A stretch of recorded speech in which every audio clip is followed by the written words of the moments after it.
10 weeks total before an evacuation system was set up to get us out of there back to Italy. So I did see a lot of the mountains of Yugoslavia. Fortunately, it was in the summertime. We went down, what we found was D-Day, and if it had been the wintertime, it would have been almost impossible. But that was the extent of my combat mission. But and after that, we went back to Italy. Then our orders were to return to the United States. So you didn't fly again after that? Yes. Can I give a few words? Yep.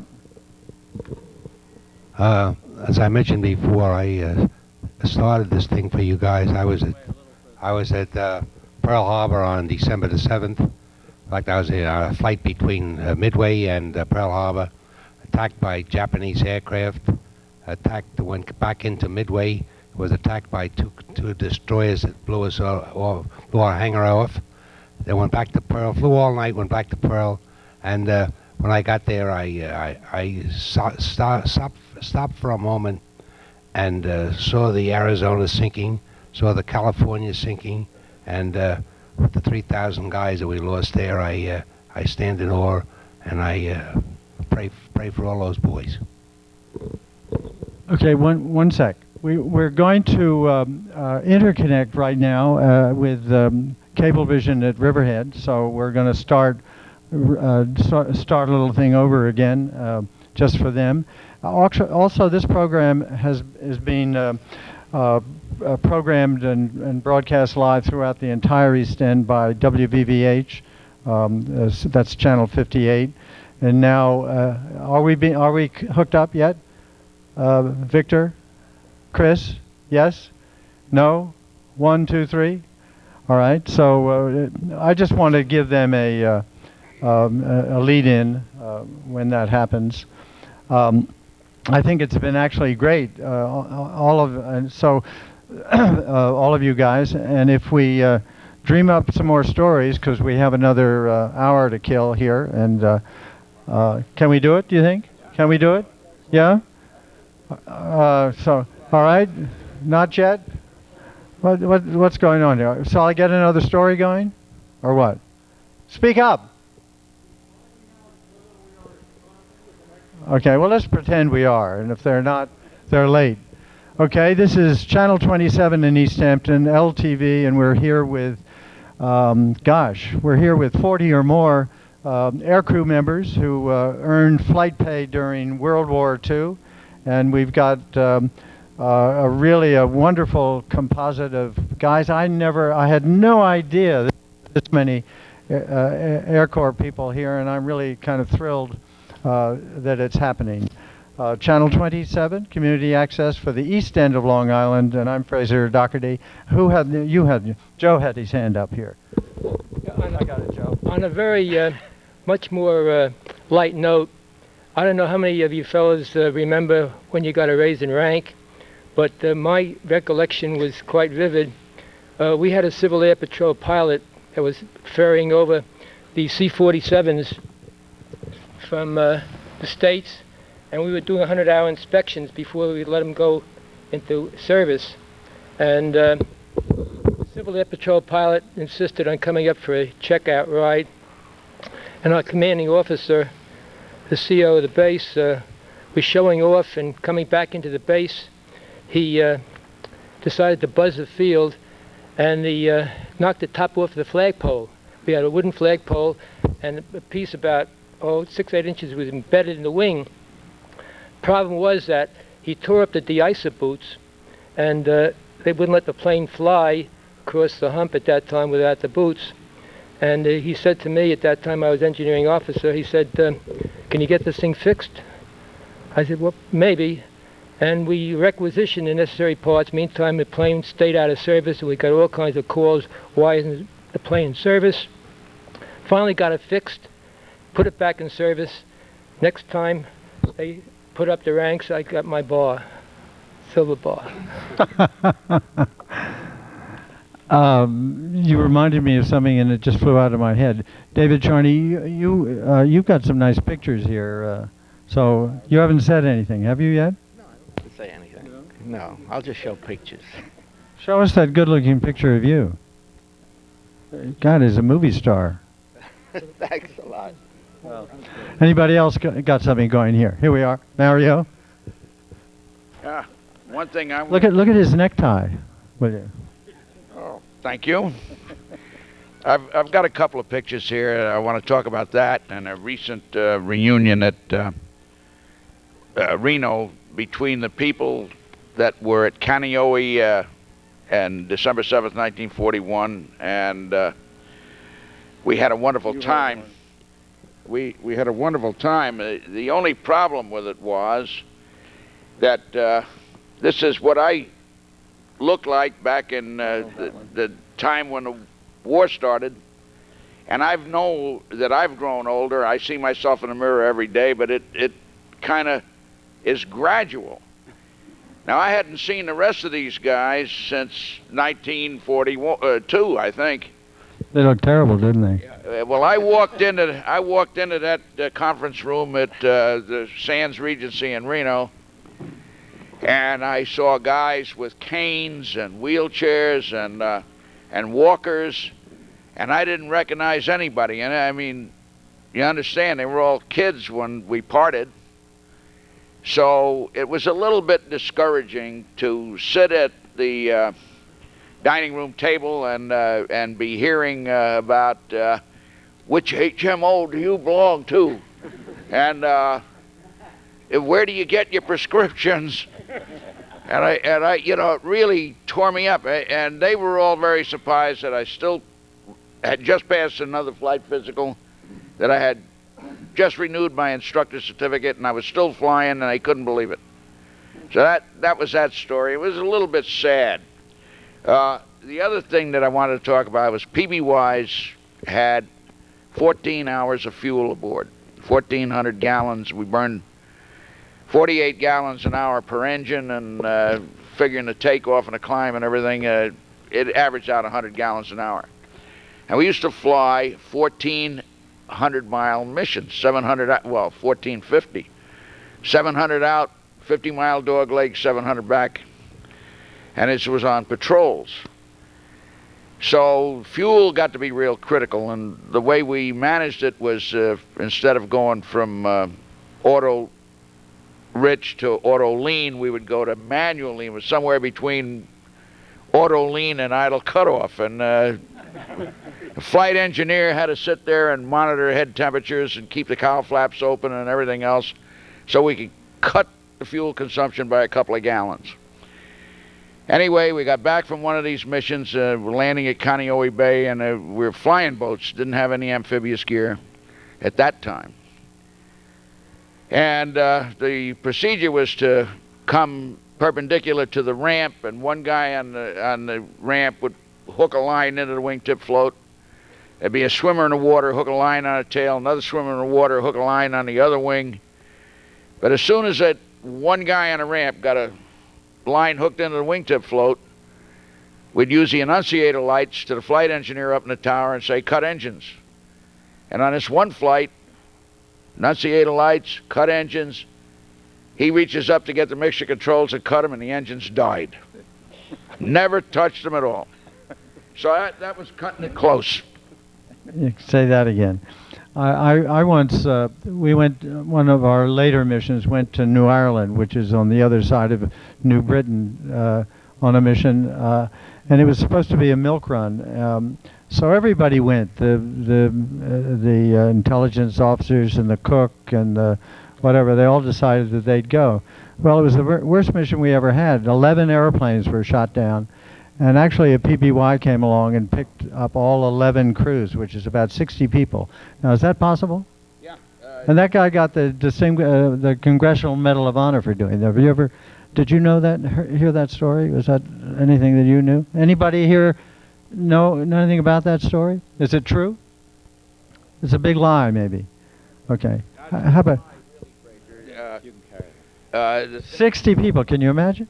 Well, I picked up 35 one time, some pretty heavy seas, and we're all oil-soaked and everything else.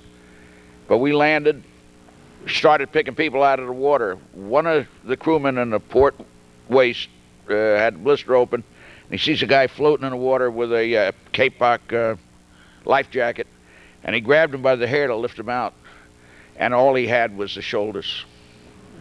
You know, so it was pretty horrible.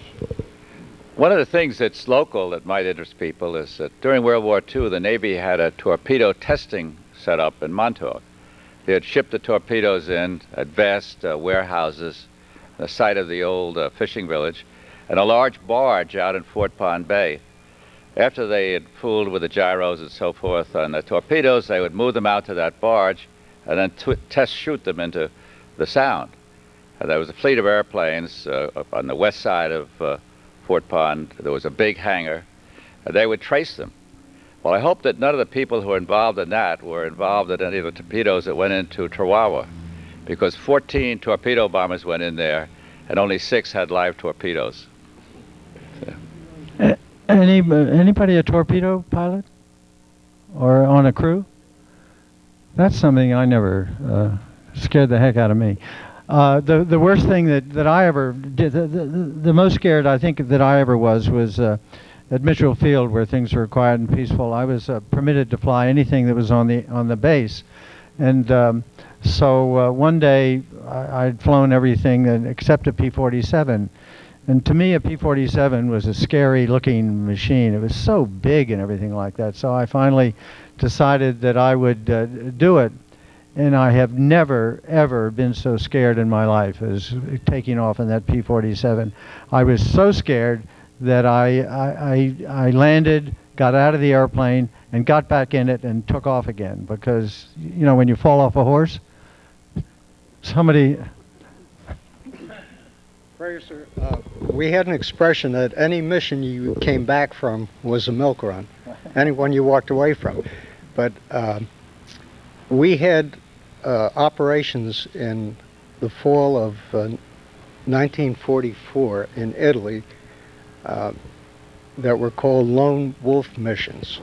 And these were missions that were set up to send individual planes up over enemy territory in bad weather during times when they couldn't get larger formations off the ground.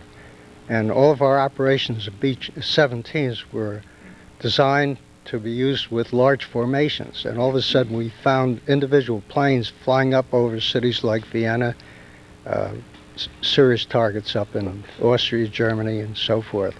And they were very difficult missions, but they tried them. And I think that the thing that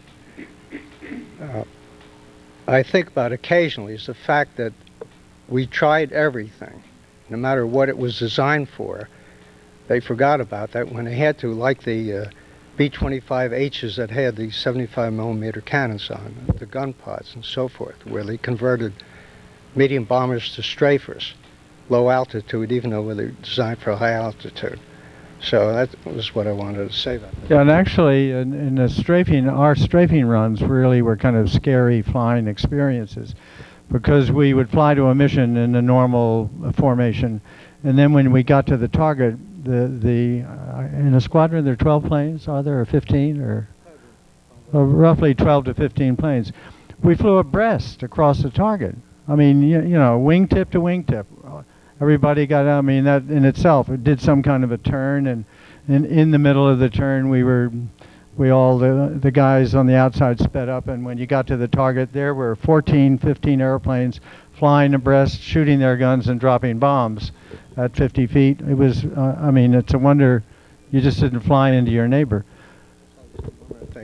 Ed Moritz and I were on the same missions to Vipitino and Brenner Pass that Fred flew on.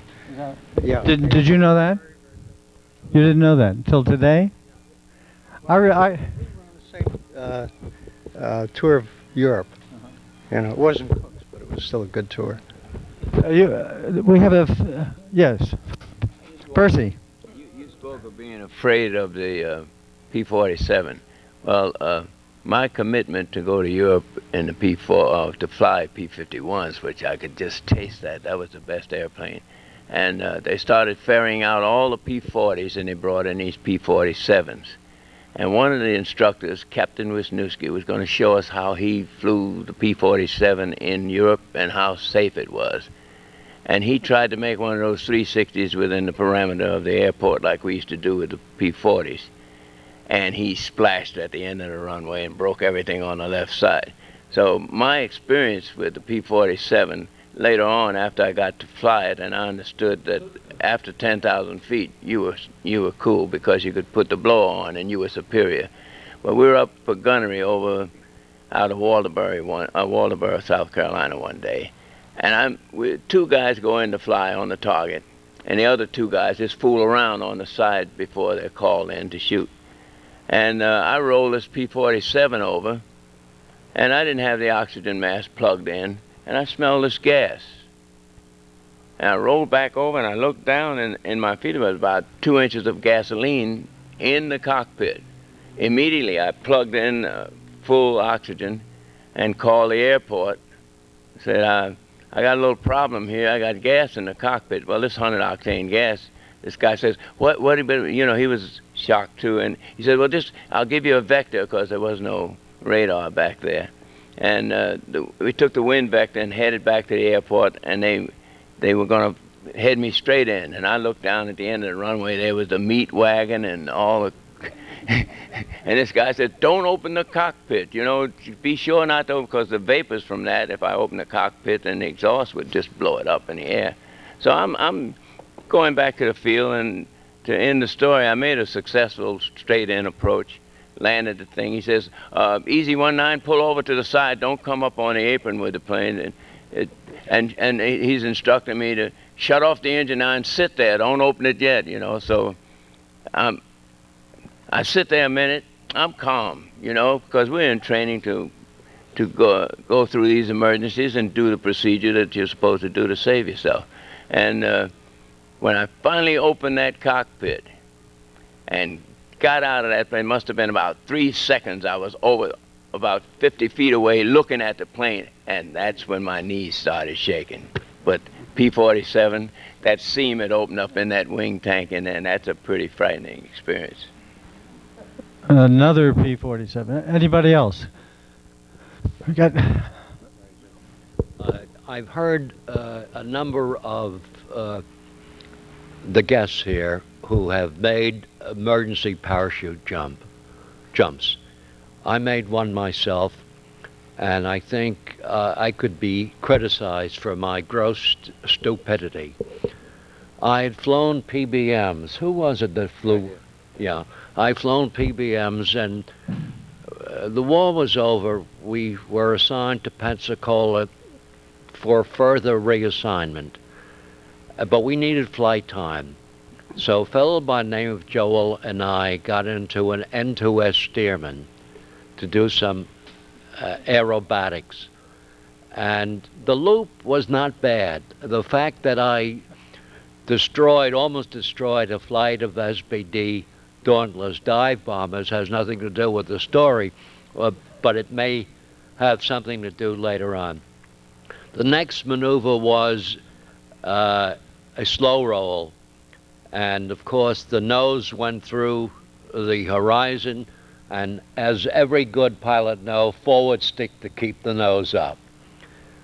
And I got into an inverted flat spin, just like that.